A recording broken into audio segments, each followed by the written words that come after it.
You know, the great French writer Michel Houellebecq has a fabulous line, which I'm now going to misquote, but it's something like, men who are middle-aged don't just miss the attentions of beautiful young women, they are also nostalgic for the desire that they used to have for those women. The loss of interest in sex, in the desire to go out and engage in the hunt, something that does get talked about a little bit in this space. I've seen it talked about recently in regard to some of the, well-known people who made a career really out of talking about the issue of dating and going and meeting different women and things. And some of those people have turned to God, famously. Some of those people have become religious and they've sort of disavowed their previous lifestyle.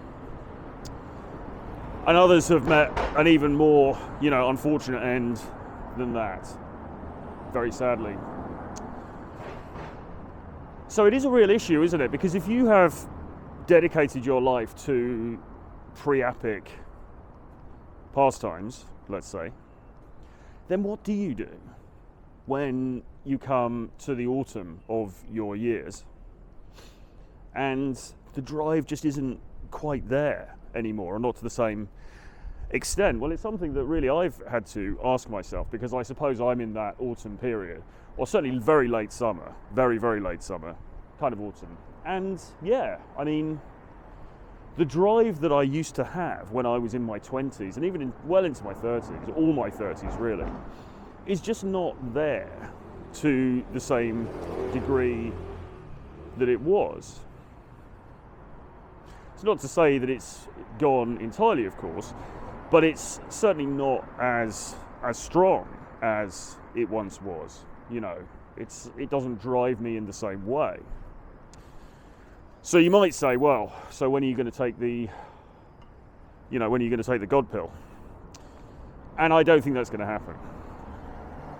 But it does kind of make you think, doesn't it? What is the answer? What is the next thing? Because you see, it's not just about sex. It's not just like, oh, okay, well, all right, I'm not so bothered about the drive for sex anymore, but I'll just play ice hockey instead or something. It's not really as simple as that, because actually a lot of the things that you were interested in alongside sex and that drive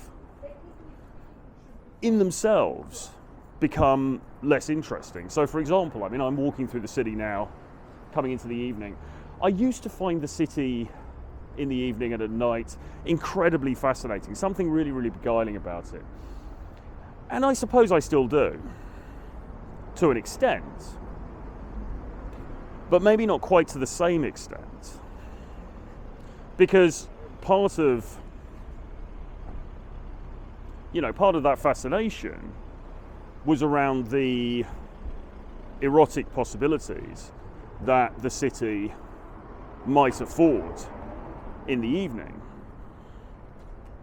And if you're, just less bothered about that side of things, then is the city at night still as fascinating? Is a city at any time as fascinating? Is this why people end up going and living in the countryside, or buying a farm or something?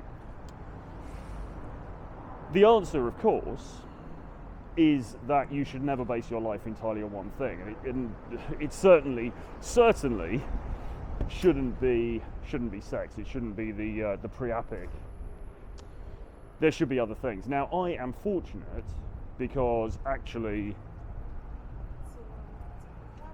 I do have other defining interests, really, which have been with me since I was a kid, and they remain with me, reading and writing being two of the key ones, really. Those are probably the two fundamental drives that I've always had. And observing people, observing society, learning about life, thinking about life, etc. So I think personally I'm okay because I have those other passions, but it is an interesting thing.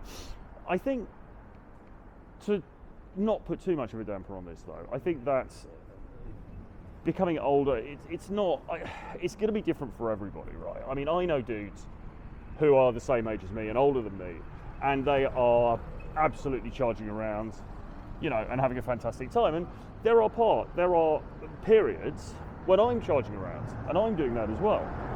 But overall, if you mapped it out on a graph, the reality is that drive is just not as distinct to me as it once was.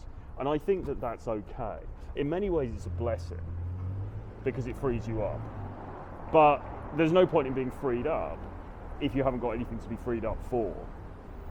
So it's a cautionary tale, really. It's a little bit of a meditation. I don't have any final answer or final conclusion on this, really, but just be aware. Don't put all of your eggs into the basket of being a degenerate playboy. You can put a lot of your eggs into it for quite a long time, but recognize that there is going to come a point when it's going to wane a little bit. It's going to wane a little bit. I think anything that goes up, it's got to come down again. Any high that you get, there's going to be a medium and then there's going to be a low afterwards. Not a low in a terrible, terrible way, but you know, you're going to come down off the high of any activity in the end. So you've got to be thinking, all right, what else is there? Okay? And I think some of the cautionary tales that we've seen in recent years from this space, with guys getting into difficulties, I think, in that later part of life, is probably because, I don't want to generalize, but it's probably in a large part because maybe they haven't thought through what else to do other than this one thing. And that's never a good idea. So bear this in mind. I'll see you again very soon.